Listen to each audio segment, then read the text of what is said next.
Hello everyone, so in this video, we're going to be comparing Owncloud versus Nextcloud. So if you don't know what these two are, Owncloud is an open source file sync and share platform for enterprises, focused on security and scalability with commercial support.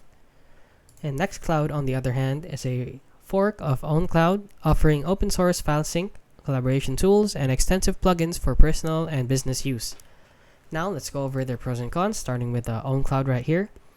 So the pros of Owncloud is that it has enterprise-grade performance, good support for large-scale deployments, and commercial support is available.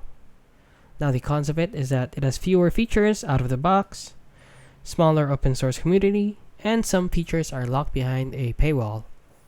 Now let's go over the pros and cons of Nextcloud.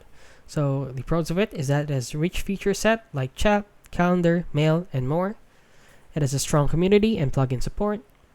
It is fully open source and customizable, and it is easier to use compared to Owncloud.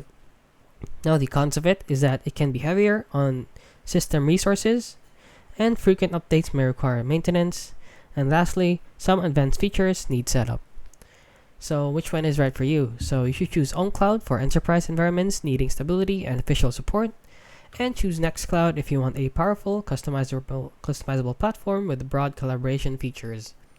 And that is it. That is the difference between Owncloud versus Nextcloud.